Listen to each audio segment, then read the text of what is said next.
Coming up now on Animal Outtakes, we head to a lemur reserve right here on the Sun Coast, one that attracts researchers from all over the world. We learn what's being done to protect this species that is now 98% threatened. And we're talking CBD oil. Dr. Greiner walks us through some of the common myths about the product and your pet. Plus, Troy is back for another outdoor classroom segment. He's working hard to combat my fear of snakes.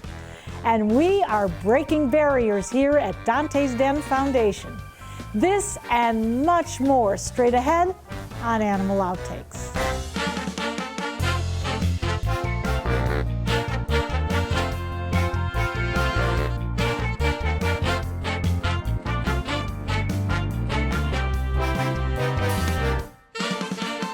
Lemurs are considered one of human beings' closest relatives. The prosimians are a type of primate, and they're pretty darn cute if you ask me. But the news isn't great. Loss of habitat, amongst other things, is causing their numbers to decline rapidly. So we spent some time at the Lemur Conservation Foundation to find out what this world-renowned facility is going to do to save these animals.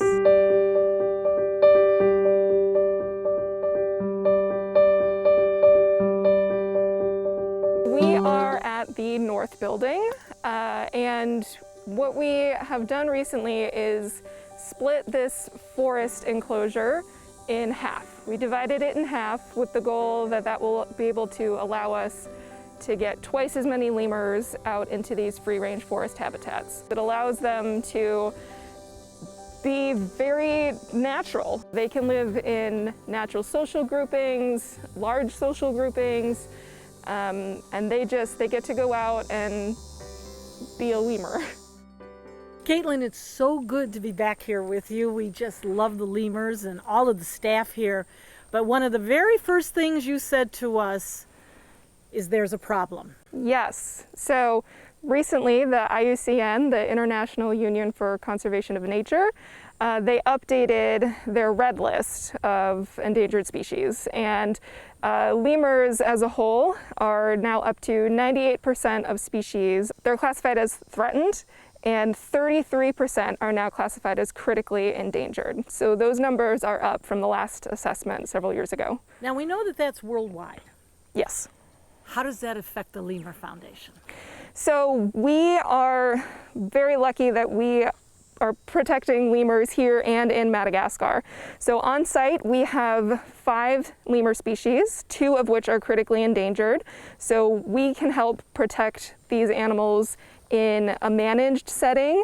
And in addition, where we work in Madagascar, there are 2 critically endangered species in that area as well, the injury and the silky shafak.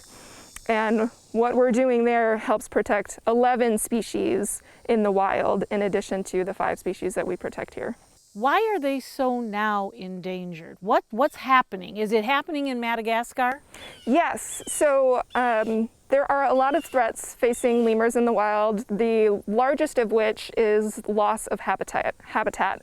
And that can come from several different areas. So the work that we do in Madagascar covers a lot of those. So we work with reforestation projects to help rebuild that habitat. We work in local communities for education for the kids. We provide alternate food sources so that they don't have to turn to the forest to get the food that they need, things like that. It's a very all-encompassing programs that we're running in Madagascar. Caitlin, there are so many new things around here that we need to talk about. And right over there is a very interesting structure. That is brand new. Mm-hmm. It looks like a bridge, is it? We call them the overhead tunnels because they are enclosed. And what we have done over here, this was one large 13-acre forest habitat. And over the years, through observation and our visiting researchers, we were able to see that the lemurs really only used about 3 to 4 acres of that habitat. So, 8 of that was unused by the animals. So what we decided to do was split the area in half, which means we can get twice as many groups of lemurs out there still in a very large area.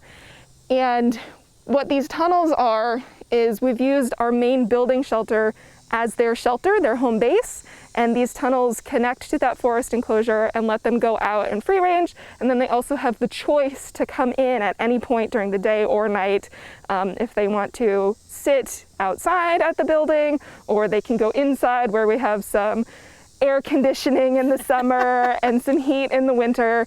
And it also allows us to safely bring them in the case of a hurricane or some other weather event. We can recall them and make sure that they are safe and sound in a secure location. Now, how many lemurs do you have here in residence? Currently we have 44 lemurs, 5 different species. Any babies? We have one baby, yes. We have one red ruff baby. So as I mentioned before, that is a critically endangered species. So we were very excited for this birth this year. We know that the Lemur Foundation takes appointments for groups to come and learn about what it is that you do. Mm-hmm. And there's so much research going on here. After you get done speaking to the patrons that come in, what do you hope that they take away from this?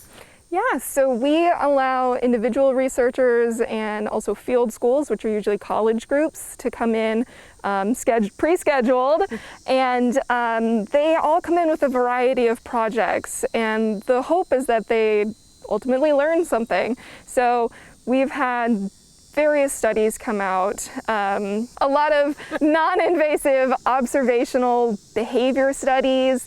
We have had a researcher come out and do a fecal hormone study where she collected fecal samples from all the lemurs at different times of year. We have also had a spatial cognition study, which was really exciting, and that information can usually be used to therefore help their wild counterparts in Madagascar. So as far as the lemurs go, other than being absolutely adorable with wonderful personalities, how do they really fit into our ecosystem? And why is it so important that with all of the research that you are doing, that you bring it out to the public and we need to consume it? So lemurs, they're a very unique primate, and they are our most distant ancestors. And as a whole, lemurs have evolved to fit all sorts of ecological niches within Madagascar. So there are lemurs that eat bamboo. There are lemurs that have ever-growing teeth like beavers do. There are lemurs that are pollinators, including the red ruff lemurs that we have on site. They run the gamut of abilities in Madagascar, and it's so important to study them so that we can help preserve them and preserve this very large portion of primates within the world. For more information, log on to lemurreserve.org. CBD, it's a compound found in cannabis and hemp. It's something some pet owners are turning to in hopes of providing relief to their dog. So we asked one of our vets, what is this all about?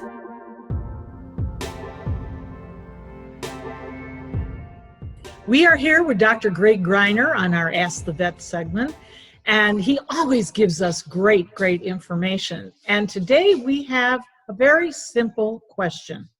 So much has been said about CBD. Should we be using it? Yes, we should. What are the results? But now a new little wrinkle has come in. Marijuana. Does it really help the dogs? So what is your position on this very interesting topic? Probably the most confusing aspect to people is the differentiation between CBD and THC. CBD can come from hemp, doesn't have to come from marijuana, and seems to have some pretty good healing effects in dogs. THC, dogs are incredibly sensitive to it. And in fact, we're starting to see some toxicities. I'm practicing in the state of Michigan, which now has opened up the marijuana market, particularly edibles. Dogs love candy. And it takes literally just a teeniest sliver of a THC product to cause a toxicity. And we just finished a segment on home remedies, and the big one for that is burnt toast. and burn the toast pretty good, because the activated charcoal actually take the THC out of a dog's system and within minutes, and they'll start recovering from it. So I think that the THC for pain relief in humans is wonderful. We're not sure how that's going to be in dogs, whether they're going to tolerate it or not, but it'd be a wonderful addition if they do. Marijuana is a very complicated plant.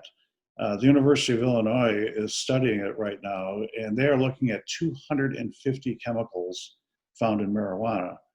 It has wonderful anti-cancer properties. And one of the questions I had is that people that have been smoking marijuana their whole life must be at higher risk for lung cancer. And they are actually at lower risk than a non-smoker. So one of the big things that they are looking at the University of Illinois is the anti-cancer properties of marijuana. And we feel that that is probably going to be the main area of usefulness in the future for dogs. We're not so sure about the pain relief. For humans, THC has wonderful pain relieving properties, and they are already using it now for end-of-life care, particularly in hospice situations. And it's really wonderful because it relieves pain without making you completely stoned like the morphine products do. But one of the things that we have to be careful with, particularly in the state of Michigan, we have recreational marijuana has been legalized as well as medicinal, but it has not been federally approved. So as a veterinarian, I cannot prescribe marijuana. No matter how much I think my patients would benefit by it, I can't prescribe it. But I find that ironic because I can prescribe morphine. So, Yet a veterinarian prescribes CBD. Yes, very freely. However, it's an over-the-counter product, and so veterinarians really are reluctant to carry it because we can't really compete in the marketplace with commercial vendors.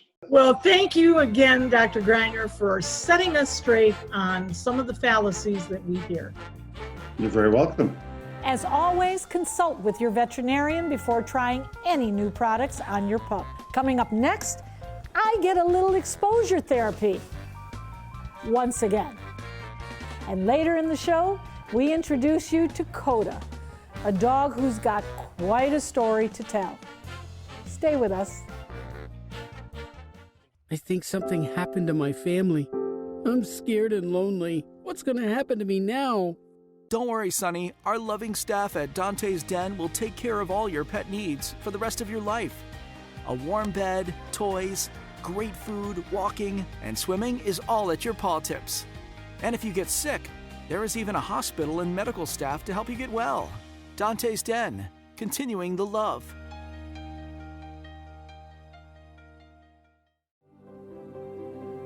Over 90% of the seafood that is coming in to this country is raised in areas of the world that don't have the highest standards. And so our approaches are aimed for two things. One is to help feed the world. The second is to do it in an environmentally friendly and sustainable way.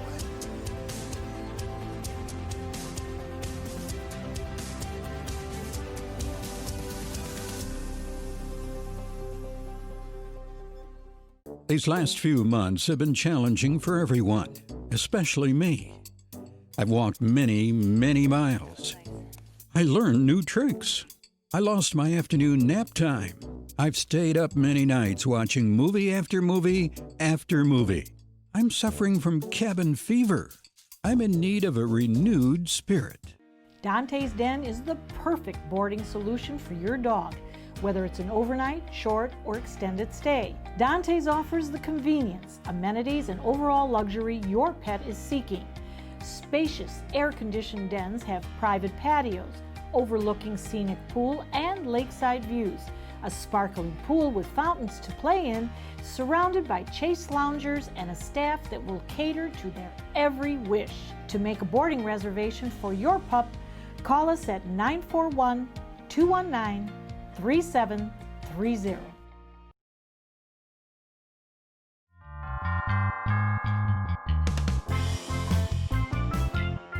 Ophidiophobia, basically a fear of snakes.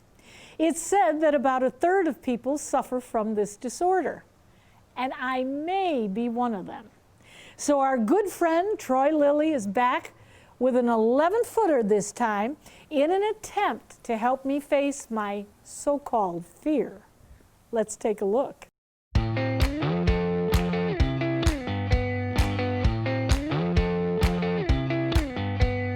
We have been blessed to have 7 wonderful years, and we're starting our 8th year. And one of the things that I told our producers is no snakes. I want no snakes. May I introduce Troy Lillie and his snake? One of these great snakes. We haven't had him here before, so let's bring him on, Cody.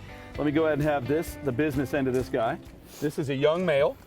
He's about 3 years old, maybe. This is a reticulated python. He won't go to the bathroom on you. I already made sure he did that on my nephew. I'm so glad. Yep. This is his head. This is what's known as a tiger pattern, tiger retic. This is not a wild pattern. This guy was bred in captivity, and he is our big snake ambassador. And as you know, we have some issues with big snakes in Florida. Yes. So we definitely want people to know about it. This snake, my mother takes to some of my events. That's how cool this snake is. This is not a mean or aggressive or striking snake, but he's a lot of fun, and he's really awesome. You know what's very interesting about this? I expected the body to be a little slimy. It's as dry as can be. Yep, that's a myth. And the other thing is, of course, as he moves, I'm feeling it. I'm feeling it all the way down to this tail. Exactly. And there he goes. Yeah, he doesn't want to fall. He doesn't want to fall. And so he's, I guess I'm a good perch, huh? He's just we're almost at 11 feet with him stretched out. And he is one of our ambassador snakes for our big guys. I don't have a lot of them. I like to keep it minimal so that we can pay more attention to these guys. And there are some guys that have quite a bit. And we really love this guy, and he goes out and teaches kids about snakes and takes that fear. And the term for that fear is called ophidiophobia. Well, that's what I have. But obviously not. We broke it. Well, I think I'm doing well. You're doing awesome. I think I've seen you hold a big snake. Yeah, I did. Quite a big anaconda? Yeah, quite a big, Don't be fibbing. Yeah. So there's a lot. Any questions about him? You know, again, I wonder, he's moving up with you, and I wonder about the emotions and the intelligence. We know that they have intelligence. These snakes are extremely intelligent. I'm not sure about emotions on a snake. I've never seen it act out in an emotional level, but just by moving around, I'm trying to determine what he's doing. My basis on this emotion would be, I want to get down and crawl around. Well, he's unhooked himself here, so he wants to get down. He's had it. Yep, he's had it. He's ready to go, but look at that pretty, look at those eyes. He is just gorgeous, and now obviously not venomous. Nope, not at all. And he's a male, so he will not get as big as the females. If you've been over to Sarasota Jungle Gardens, they have a female retic there that's just about 20-something feet. He will never get that big. He's a boy. He's my big ball python now. Just kidding, retic. Yeah. They're awesome. Just respect these snakes. And if you can ever have one, obviously not in the state of Florida, you can't have them as pets. But if you could ever do the time with someone who does have them or spend time with them and learn about these great animals, they're amazing. They're just amazing species. Just because they're a snake doesn't make them any meaner or anything than a bird or a dog or a cat. They're something to somebody. And I think they're really cool if you like them. These are an Asian snake. Asian snake. These snakes are from Asia. Okay. They're retics. In Florida, you have to have a conditional species permit, and like I do, I own a company and I do educational work with you, TV, etc., Yes, classrooms. you do. So you have to do educational work with them. You cannot have these as pets. You used to be able to, but people got carried away and things got careless. And so here we are. And so I have to ask, if, let's just say one of them got away from you. I know they haven't, but if they did, and they found their way up to somebody's porch, what do you do?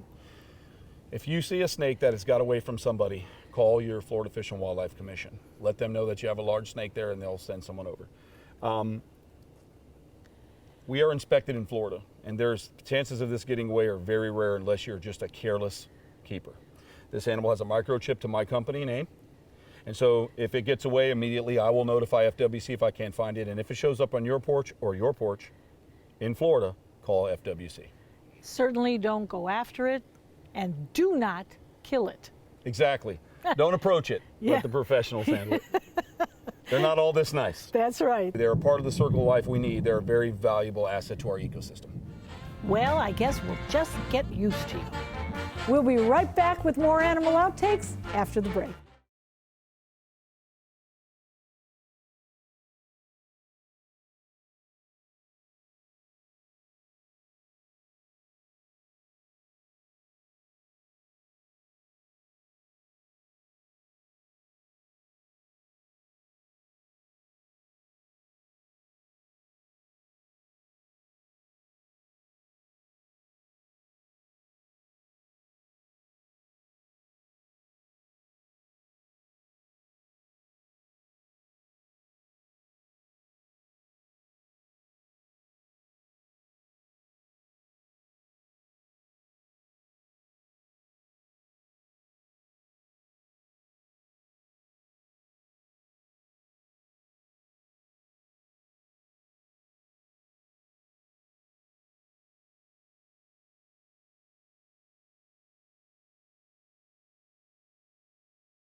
Welcome back.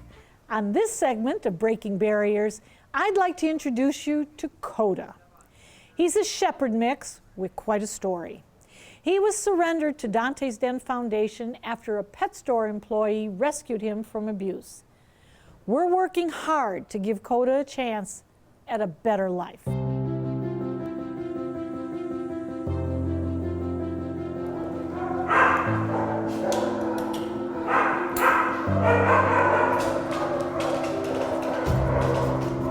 Yep. Yep. This is Coda. Coda, 2 weeks ago, I could not even open his kennel door. Every time I would open his door, he would try to, he was a bit aggressive. He's got a lot of anxiety. So we've been on, this is actually on our second walk together, as you can see. But just trying to, I usually sit there at his kennel door with him. I keep the door open a little bit and I feed him some treats and we just talk. So Coda's big thing is he just needs somebody to care about him, but this is only our second time being outside the kennel together. Oh, it's a good boy. What is your goal on the second time? What do you go for? Just like I'm doing right now, just make sure he's calm. I do no quick movements, keep everything nice and slow. He'll be adopted. He'll get into a nice home. That's what he needs. Someone to play with him, to have fun with him, just lounge on the couch and watch TV together. Right, Coda? He shows a little bit of aggression, but it's more out of fear. And so it's him getting comfortable with the individual coming to the door. That's why I gave him food through the side at one point to make sure he understands that we're here to have fun. And I want him to have fun, and we have fun together by coming out here walking, giving him a little bit of time outside the kennel. He has some anxiety issues, and I don't want him to become a fear biter. And that would be a very, very big problem, especially when it comes to adoption. So we go super slow, as you can see. Oh, we got tail going, yeah. There we go, buddy. I just want him to be comfortable in whichever environment that we have him in. And like right now outside, he's doing great. Ears are pinned back a little bit, so we got to work on getting those forward. A little anxious, but we'll get there, right, buddy? We'll get there. Well, dogs suffer from PTSD just like people do. So whatever traumatic experience he had led him down this path. And let's hope that someone spending time with him, caring, can help him get out of the funk that he's in. Right, buddy? Huh. And I do talk to the dogs just like they're human beings. So if you see somebody out here one day, they're not muttering, it's just me talking to a dog. Huh, buddy? Yes, a good boy. For more on the available dogs for adoption at Donte's Den, go to our website, dontesden.org. And we'll be right back. These last few months have been challenging for everyone, especially me.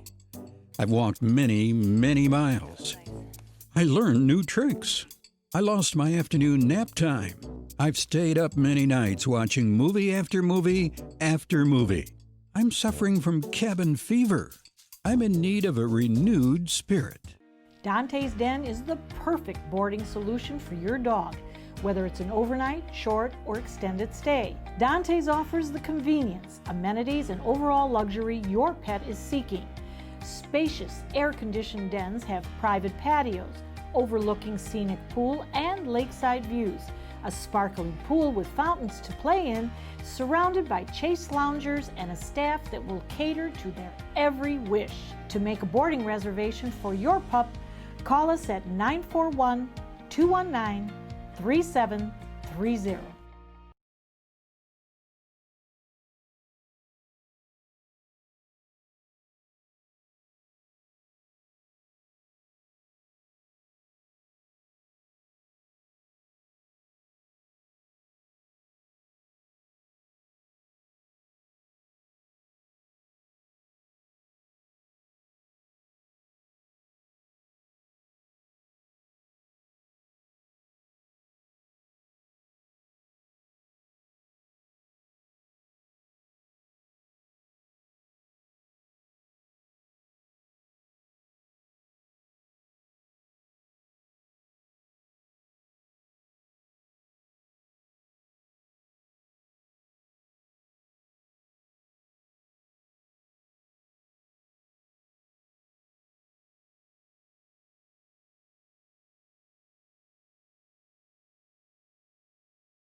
Outtakes is produced by Donte's Den Foundation, a nonprofit group dedicated to creating the best life for dogs.